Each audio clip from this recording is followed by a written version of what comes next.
কান্দিরপাড়া ইউনিয়নের ইরুয়ান পশ্চিম পাড়ায় অবৈধ যে ড্রেজার সেই ড্রেজারটি চালানোর অপরাধে জুয়েল রানা নামক একজনকে 7 দিনের বিনাশ্রম কারাদণ্ডে দণ্ডিত করেছে ভ্রাম্যমাণ আদালত।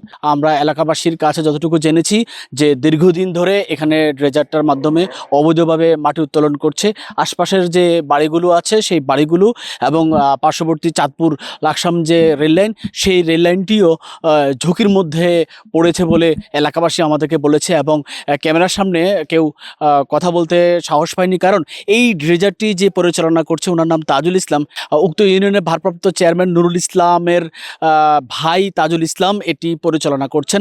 সেই তাজুল ইসলামেরই ছেলে জুয়েল রানা, যিনি এখানে এসে প্রথমে তার অপরাধ স্বীকার করতে চাননি। তিনি বলেছেন এই ড্রেজারটি আওয়ামী লীগের আমলে এখানে রেখেছে, আওয়ামী লীগের আমলের পরে উনি আর একটা চালান নাই। ভাই আমার মেশিন কোনো আমি আমার মেশিন কোনো চালা না, আমার মেশিন ঘোরা দিন না, আমার মেশিন আমার জায়গা তৈরি রয়েছে, আমি এটা কোনো চালাইন না। এ বিল দেয় এখন আমি আসছি, স্যার আইসি এটা ভাঙতো। কারণটা কি, আমার যদি মেশিন চলা অবস্থা থাকতো তাহলে একটা সমস্যার কারণ থাকতো। চালাইছি আওয়ামী লীগের আমল থাকতে।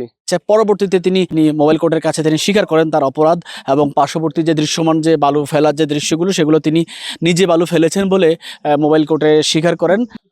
আমি ওই ডেজারে বালু ফেলাইছিলাম, তো আমি কালকে বলট করে আমার মানে মেশিন উঠালাম এই পর্যায়ে স্যার আইসি, মানে আমি ভয় মিথ্যা কথা বলছিলাম এই কারণে।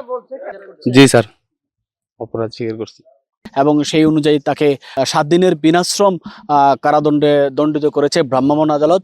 সহকারী কমিশনার ভূমি মিলন চাকমা নেতৃত্বে পরিচালিত মোবাইল কোর্ট এই রায় ঘোষণা করেন এবং এখানে এই যে ড্রেজারটি আছে সেই ড্রেজারটিকে 2 দিনের মধ্যে এখান থেকে সরিয়ে নেওয়ার নির্দেশনা দেওয়া হয়েছে। লাকসাম কান্দিরপাড় ইউনিয়নে ইরুয়ান পশ্চিম পাড়ায় অবৈধ ড্রেজার মেশিনের দ্বারা কৃষি জমিতে যে অপরিবাগ নষ্ট করাতে আমরা তাকে বালুমহল মাটি ব্যবস্থাপনা আইন 2010 অনুযায়ী তাকে আমরা 7 দিনের বিনাশ্রম কারাদণ্ড দিই। আর সে স্বীকার করেছে ভবিষ্যতে আর এটা করবে না। ড্রেজার থেকে সরানোর নির্দেশ দেওয়া হলো দিনের ভিতরে।